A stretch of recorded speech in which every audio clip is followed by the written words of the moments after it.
Et ce n'est pas très loin à vol d'oiseau. On retrouve dans le Jura l'équipe de C'est votre tour pour notre rendez-vous du midi, direction Saint-Maur au sud de Lons-le-Saunier. Amélie Doué vous emmène à la rencontre d'un funambule et de son jardin fantastique.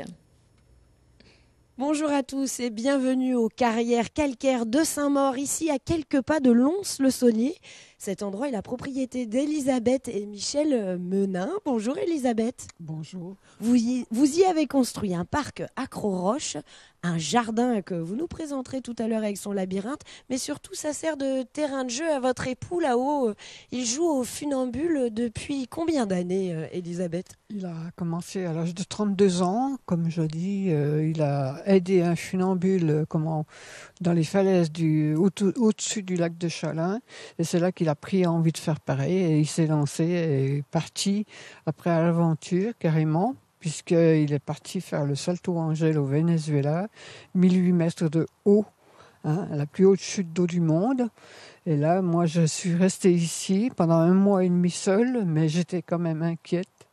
J'imagine, vous avez pas peur quand il prend de la hauteur comme ça ? Non, on s'y habitue, mais malgré tout, comme j'ai peur, c'est le public surtout. Ah, vous avez peur lorsque le public perturbe lors des manifestations, oui, c'est ça ? Parce qu'il y en a beaucoup qui ont des réflexions en disant quand c'est qui tombe ou alors des trucs vraiment... non, c'est pas à dire quoi. Vous l'avez accompagné également dans une montgolfière. Là, je vais me tourner vers lui pour nous parler de ce record du monde. Michel, je vous déconcentre. Bonjour. Bonjour. Parlez-nous de cette histoire de montgolfière. Vous étiez suspendu à une montgolfière à plus de 3000 mètres de haut ?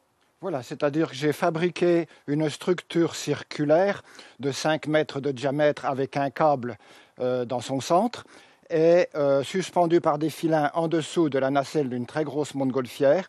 Je me suis promené sur ce câble jusqu'à la hauteur de 3150 mètres. Record du monde ?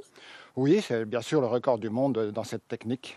Vous êtes le roi des records du monde parce que vous faites aussi des records du monde de distance. Oui, alors à Lons-le-Saunier, là, j'avais parcouru 16 km 250 en aller-retour sur un câble en à peu près autour de 8 heures. Pour le Téléthon ? Pour le Téléthon. Bon, Michel, arrêtez-vous quelques instants. Quelles sont les qualités d'un bon funambule ? Comment est-ce qu'on fait pour être aussi à l'aise que vous là-haut ? Déjà, il faut bien sûr avoir un bon sens de l'équilibre, que beaucoup de personnes ont, mais enfin qui se développe par l'entraînement. Il faut surtout avoir une très grande maîtrise de soi-même en toutes circonstances, parce qu'on a souvent des imprévus. Il peut y avoir des secousses dans le fil, il peut y avoir des petits problèmes. Et puis une connaissance aussi quand même de la mécanique des forces pour pouvoir réaliser une installation convenable. Oui, car vous réalisez vos installations. Le balancier, très rapidement, il pèse combien là ? Alors là, actuellement, il pèse 14 kilos. Je vais jusqu'à 18 kilos pour des traversées à très grande hauteur où il y a des risques avec le vent. Sinon, 12 kilos pour des petites traversées où le câble est relativement rigide.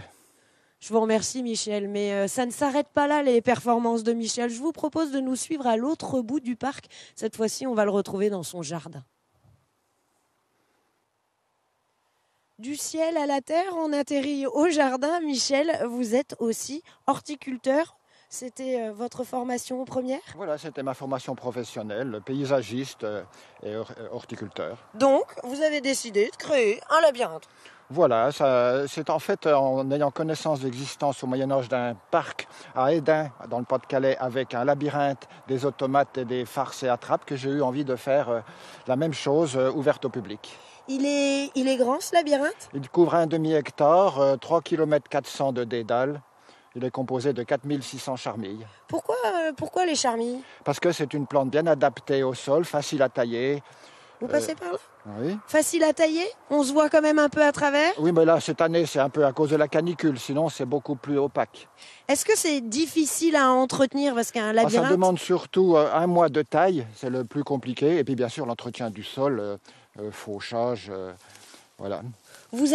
Comment est-ce que vous avez créé le dessin ? Est-ce qu'on s'en sort facilement de ce labyrinthe ? C'était assez compliqué, mais bon, j'ai fait un relevé topographique du terrain en situant les arbres existants, dessiné sur plan des dalles et ensuite quadrillé et reporté par le quadrillage au sol le dessin.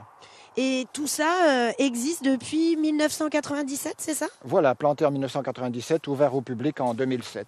Il faut tout ce temps-là pour que la charmille Il fallait pousse? le temps qu'elle pousse, de façon à que ce soit vraiment un labyrinthe de haies, sinon c'était ridicule. Aucun intérêt. Voilà, aucun intérêt. Bon, en plus de se perdre, il y a des histoires, c'est ça, qui s'adressent au public? Voilà, il y a 3 circuits. Un avec un conte pour enfants où les enfants doivent deviner la suite en fonction de l'histoire. Un circuit à la recherche d'un mot mystérieux. Et le plus grand circuit avec des curiosités, miroirs déformants, illusions d'optique. Chaque année, vous avez une nouvelle idée qui germe. De temps en temps, je rajoute quelque chose, des curiosités ou autre. Oui.